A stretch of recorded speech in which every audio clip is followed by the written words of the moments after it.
Hi guys, I'm back with another video for you today.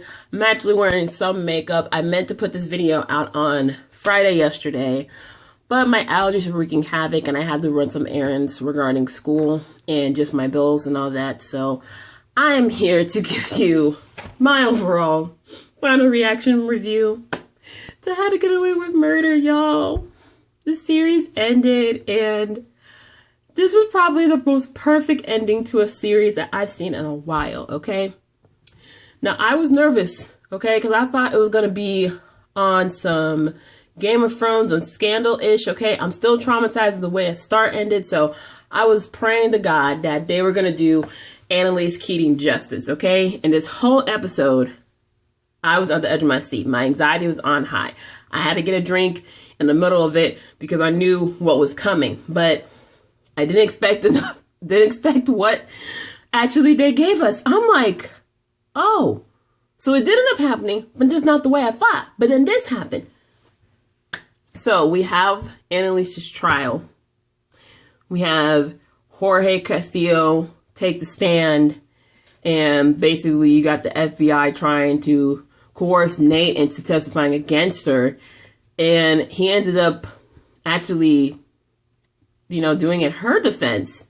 And he actually got to keep $20 million that the FBI gave him ahead of time. I'm like, don't y'all wait after? Y'all just went ahead and gave him the 20 mil and then he switched up? I'm like, damn.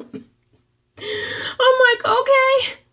And with the whole trial, Annalise thought Wes was a surprise witness. When she said that, I was like, wait, what? Is he alive? Because we've been speculating all season because they've been speculating her death. And then we see Wes. We're like, what? They did it at the mid-season, and we're like, okay, so is Wes alive? What? I'm confused. We waited 6 months for this answer. So he said that he had written his testimony in a safe deposit box, and Nate ends up getting it, and Annalise burns it. I'm like, I hope that's the only copy, because, whew, Lord. Then, we have Laurel and Oliver, Connor, Michaela. Michaela has her deal getting on probation. So does Laura. She gets probation because she testified in favor of Annalise in the last episode. And then Connor's trying to get, he's basically set for the 5 years, ready to go. And then Oliver's like, no. He basically went behind his back and talked to the FBI and said, I'm going to testify whatever lie you need me to so he can get probation. And then Connor was like, look, I don't want to put you for any more suffering. He files for divorce, hands in the papers. I'm like, damn, Lord Jesus. Then we had the governor go on the stand, and basically she gets exposed with the thumb drive that Frank got from his lawyer, from old girl's lawyer, and basically exposed her for being behind Nate Sr.'s death. Now, let's get to Frank. So Frank is literally going rogue, as I thought he would. And you know how we originally thought he killed Hannah last week? We end up being the governor. But Frank literally is on a tailspin because Bonnie had to tell him. Bonnie just had to tell him that Hannah and Sam were his parents. Bonnie, why'd you tell him? Why'd you tell him? I know you were upset about the whole thing with him still loving Laurel, but she doesn't love him no more. She about being a mother. Why would you tell him? Like, honestly, he just goes almost ballistic. He's ready to shoot the lawyer in the car. He's just all upset. He walks out on Bonnie. Then we see him at baby Sam's grave and him trying to bribe Gabriel to leaving because he knows not only did I kill all these people, I killed 2 of my siblings. The fetus, Lila's baby with Sam, and then Annalise and Sam's baby. And it's just like, damn. I thought he was going to take out Gabriel when he brought that suitcase, and I was like, no, not Gabe, no, even though he annoys me, don't kill him off. And yes, I know, I don't have 2 nails on my hand because they fell in the shower this morning, so it's just a lot, y'all. Quarantine got me messed up, but we see that, Gabe did take the $87,000. And, he ended up not testifying, but he just showed up to court. We get the final day, the day of it all. We got Annalise doing her closing argument. And let me tell you something. If Viola Davis is not getting an Emmy from this, I know she already got one from when the first season started, but if she does not get an Emmy for this performance in this episode, I'm gonna be so pissed. I'm gonna be so pissed. Because honestly, I don't see how she cannot. I mean, TV right now, everybody had to end early, so really the seasons haven't been so great. But honestly, Viola Davis delivered. She delivered. That whole monologue, I was like, yes, Annalise, you survived. You survived and you conquered. Then, you know, Tegan gonna go profess her love for Annalise. I'm like, y'all wait till the last episode. We been knew she was in love with her. And then Annalise is gonna be like, I'm not good for you. I'm like, Annalise, come on. And I know she was thinking of like, okay, look, I might be going to jail, so it's probably not a good idea. They come back with the verdict like less than an hour later, so we're like, oh Lord, what's gonna happen? Even though I kind of knew she was gonna be not guilty because the preview had, you know, the shooting happening on the courthouse steps. And if she was guilty, they would immediately take her into jail. Then they read not guilty. I was like, yes, hallelujah. Thankfully, you know, she was not guilty. Laura looked relieved. Annalise looked relieved. Tegan and Bonnie were just like, thank God. Michaela looked salty. Oliver looking salty. Gabriel looking salty. I'm like, F all of y'all, because really, Annalise put her whole life on y'all for y'all motherfuckers, and you ain't shit. I'm sorry, y'all. My French is just so bad. But, you know, I honestly feel like, okay, yes, Connor went to jail, and then Laurel, she got probation because, you know, that's her child, but Michaela didn't really get any punishment. She used her dad's money to get out of it. And I hate hating on a black woman in a show, but Michaela is just, I just don't like Michaela. She is a user. Like from the beginning, it's just, you know, something was off. I love the actress, but I hate the character. That's how you know you're doing good acting. When your character is hated by everybody and you're a genuinely nice person in real life, you're doing a great job. So during the whole beginning of the press conference, we see Jorge getting shanked in jail. I was like, bye, Jorge. That's how it was on Twitter. Bye, Jorge. We knew that was coming, and we know that was orchestrated by the governor. And then Laurel is, you know, putting Christopher in the car. They're about to leave, and she turns around and hears gunshots. I'm like, oh my God. Now, they've been teasing, you know, somebody getting shot from the beginning of this episode. We saw someone get shot. It's someone in like a pantsuit. Then we see clips, you know, we see Tegan reacting. We see Laura reacting.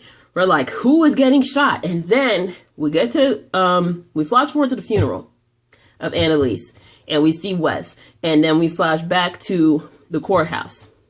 Bonnie sees Frank in the crowd. He's here after visiting baby Sam's grave. Frank looks like he has been crying. He has not slept in days. His face is flushed. He is messed up at this point. And I'm like, I know you not. I know you are not. I was like, F Frank, F him. Okay, Annalise did nothing but help your ass. But we see him go in a different direction. I was like, okay, good. And then they see the governor in the corner. And I'm like, I know you're not about to do this. I'm like, see, this is not what we're not finna do. He shoots the governor. And of course, as I expected, they were going to return fire and Frank was going to die. I knew Frank was going to die. I thought he was going to shoot himself on the courthouse stand because of all the stuff that he found out. But oh my God, he actually took out the governor. Annalise is okay. Bonnie over here holding him as he dies. And then we find out Bonnie got shot too. I said, what?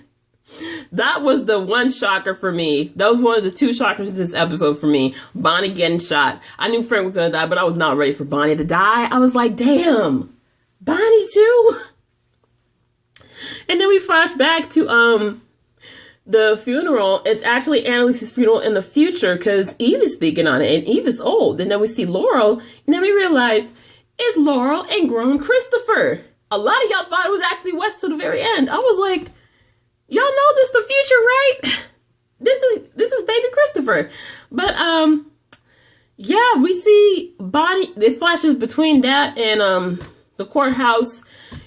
Bonnie dies in Annalise's arms, and we get the snot cry that got Viola Davis her Oscar. Listen, she better at least give a freaking Emmy nomination because that episode did that. And we see Annalise. She gets to live a full life. You know, her mother eventually does pass away, but Annalise seems at peace because she got to spend those final years with her. We see her and Tegan. They're, you know, giving her a relationship a shot. You know, Nate is opening a facility in his father's name with the money the FBI gave him. And then we see Annalise drinking again. I was like, no, Annalise, no. But then we see her holding hands with, oh yeah, Michaela becomes a Supreme Court judge. She got 2 kids, no husband, so she got what she wanted. So, yeah. And then we see Annalise holding hands with different partners in her life. And then we see her solo and we see her old and gray. I was like, wow, did y'all get the Disney people to do this hair and makeup? Because this looks good. However, y'all were wrong for putting that wig on Karina. I swear. Y'all had Laurel's hair looking so messed up. Come on. Oh my God. So then we see Christopher on campus riding a bike just like his dad. He's actually a professor. He's teaching criminal law 100, and he gives up the iconic "How to Get Away with Murder." And we see like a ghost of Annalise in the class seats because she was his mentor. I was like, full freaking circle. Oh, you see, they did that for the fans because to this day, we are still mad at how Wes got killed off the series. Like, it's been almost 4 years and we're still mad to this day. So they wanted to have a full circle moment to where, you know, the Gabriel, the character, Enoch can come back, but he came back as grown Christopher. So I was like, y'all are so good at it. Y'all are so good at this. And that's how we got away with murder. I mean, honestly, I couldn't think of a better ending. You know, I was just like thinking Annalise was going to fake her death and run off to an island. But the fact that she got to live a full life and grow old and she got to have some freedom for her life and just live, I'm just happy. I'm happy. Oh, man. I'm sad now. Now it's just Grey's and Station 19. I know Shonda's working with Netflix now, so I don't know if they're going to put a new show in the middle of it, but man, it's the end of an era. You know, I know it started off with Grey's Scandal and then How to Get Away with Murder, and then Scandal ended, and then Station 19 came in its place. You know, it was all to the good, but then, you know, How to Get Away with Murder is gone. And, you know, Station 19 is coming back, and, you know, we don't know how long Grey's got, you know, because season 17 might be the last season. We don't know how long they can keep pushing this show, but it's the end of an era, y'all. You know, I know they ain't gonna watch this, but I just want to thank Shonda Rhimes, Peter Novak, the entire cast, just giving us a wild ride for 6 years. I remember being a senior in high school when this came out, and honestly, I love this series, and you guys made history. So yeah, that's basically my How to Get Away with Murder review and reaction. I hope you guys like this. I know there's a bunch of shows coming out this month on Netflix that I'm going to review. I'm going to be reviewing, if you guys want me to review Dead to Me Season 2, let me know in the comments. I'm also reviewing Control Z, Blood and Water, a South African show that I'm very interested in. Queen Sono I'm going to review. I'm going to watch The Outer Banks this weekend. I finally caved in. I didn't want to jump on the hype while it was going on, so I'm just going to watch it. For June, I'm reviewing 13 Reasons Why, as well as Greenleaf, the final season. I know 13 Reasons comes out on the 5th. Greenleaf, there's no determined date. Grownish, I thought it was going to come back in June, but apparently, according to an interview, they might come back in August, so I'm just in my feelings about that. So, yeah, that's pretty much all I got for y'all. You know, I hope you guys like this video. Subscribe to the channel. Hit the notification bell to know when I'm putting out new videos. We're trying to get to 1K by the end of the summer. Your girl, peace out. More love. Have a good weekend. Bye.